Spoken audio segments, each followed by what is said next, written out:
नमस्ते। इस वीडियो के अंदर हम मैग्नेटिज्म एंड मैटर के ऊपर एनालिसिस करेंगे। मैंने मैग्नेटिज्म को 3 सेक्शंस में डिवाइड किया है, पार्ट 1, पार्ट 2, पार्ट 3। पार्ट 1 के अंदर जो है वो दैट इज बार मैग्नेट और बार मैग्नेट की प्रॉपर्टीज। सेकंड सेक्शन में earth magnetism and magnetic field properties of material third section में। अगर हम इसका एक ओवरव्यू लें और ये देखें कि कौन कौन से क्वेश्चन किस सेक्शन में हैं, तो आप ये देखेंगे कि जो ये third section magnetic properties of the material, इस सेक्शन में से सबसे ज्यादा क्वेश्चंस आए हुए हैं। 2020 के अंदर भी क्वेश्चन इसमें से आया हुआ है, एक क्वेश्चन है। 19 में से अर्थ मैग्नेटिज्म में से क्वेश्चन है, 18 में फिर मैग्नेटिक प्रॉपर्टीज में से, और 2017 में एपरेंट डिप के ऊपर क्वेश्चन आया हुआ है। तो ये भी एक ही क्वेश्चन आया हुआ है। तो अगर आप यहाँ पे ध्यान से देखें तो ऑन एन एवरेज एक ही क्वेश्चन हर साल पूछा हुआ है। 2016 में 2 पेपर्स हुए तो एक क्वेश्चन मान के चलिए कि यहाँ भी आया है। 15 में कोई क्वेश्चन नहीं आया है, 14 में एक। तो आप ये देख रहे हैं कि एवरेज एक ही क्वेश्चन की आ रही है। ये यूनिट रिलेटिवली बहुत आसान है, कम टाइम के अंदर आप इसको अच्छी तरह से समझ के कर सकते हैं। और सबसे ज्यादा एफर्ट आप इस सेक्शन के ऊपर करें तो यहाँ आपको दिख रहा है कि यहाँ रिलेटिवली ज्यादा क्वेश्चन आए हुए हैं। बिल्कुल या तो कोई सिंपल ग्राफिकल सिचुएशन या कोई एक सिंपल फार्मूला बेस्ड चीज आपसे पूछेगा इस सेक्शन के अंदर। तो ये बिल्कुल फैक्ट बेस्ड चीजें हैं, इनको करना बहुत आसान है। तो आप समझिए कि एक क्वेश्चन है जबकि इस सेक्शन में से, बट ये सेक्शन बहुत आसान है।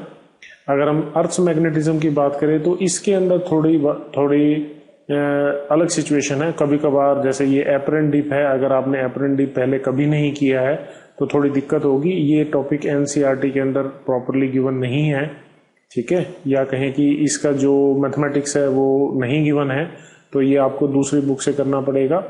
ये वाइब्रेशन मैग्नेटोमीटर, ये जो टॉपिक है ये भी एनसीईआरटी में नहीं गिवन है। ये पुराने सिलेबस के अंदर फेवरेट टॉपिक था, बट प्रेजेंट सिलेबस के अंदर ये है नहीं।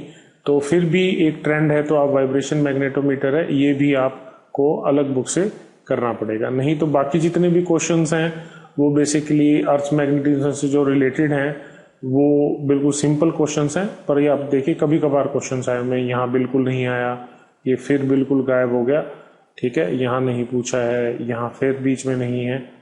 क्लियर? तो आना तो एक ही क्वेश्चन है, बट अगर इस सेक्शन में आ गया, सपोज 17 में जिसके पास आया उसके लिए मुश्किल हो गई अगर उसने एपरेंट डिप नहीं पढ़ा है तो, ठीक है। यहाँ पे देखिए वाइब्रेशन मैग्नेटोमीटर आ गया, बाकी किसी सेक्शन में से कुछ नहीं आया। तो इस सेक्शन के लिए आपको थोड़ा सा अलग एफर्ट करना पड़ेगा। बाकी जो सेक्शन 1 है, यहाँ पे बार मैग्नेट की प्रॉपर्टीज हैं, तो यहाँ कुछ खास दिक्कत नहीं होने वाली, क्योंकि ये सेक्शन बिल्कुल उन्हीं लाइंस के ऊपर है जैसे आपने इलेक्ट्रोस्टैटिक्स के अंदर तैयारी करी है, बस नोटेशंस का फर्क है। पर आता क्वेश्चन एक ही है पूरे तीनों सेक्शंस में से। तो जो इस सेक्शन के क्वेश्चन है बिल्कुल सिंपल है। Torque on a dipole, combination of bar magnets, मतलब बार मैग्नेट्स को आपने रखा है तो रिजल्टेंट क्या रहेगा, एक दूसरे पे कैसे इफेक्ट डालेंगे, तो ये आसान है। आज जो ये ट्रू लेंथ और ज्योमेट्रिकल लेंथ का कॉन्सेप्ट है ये एनसीईआरटी के अंदर नहीं है, ये थोड़ा सा आपको अलग से करना पड़ेगा। तो अगर आप कोई कोचिंग कर रहे हैं या कोई आपने दूसरी बुक रेफर करी है तो आपको बड़ी आसानी से उसमें दिखाई दे जाएगा।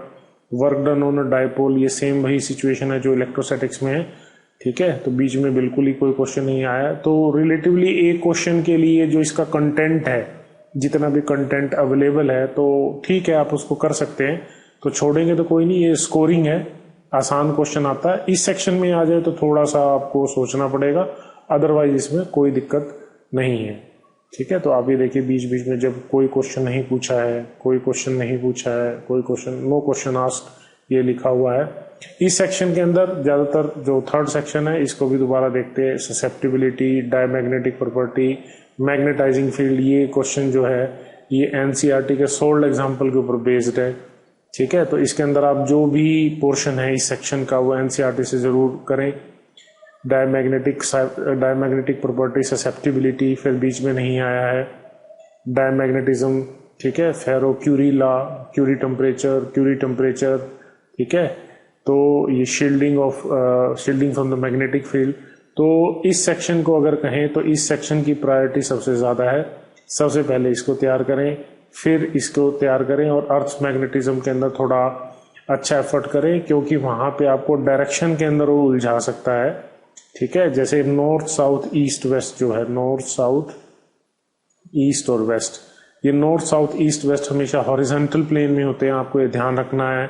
जो डिप है, डिप वर्टिकल प्लेन में काउंट होता है हमेशा, और जो डेक्लिनेशन है वो हॉरिजॉन्टल प्लेन में काउंट होता है। ठीक है, तो ये बेसिक बातें आपको पता होनी चाहिए।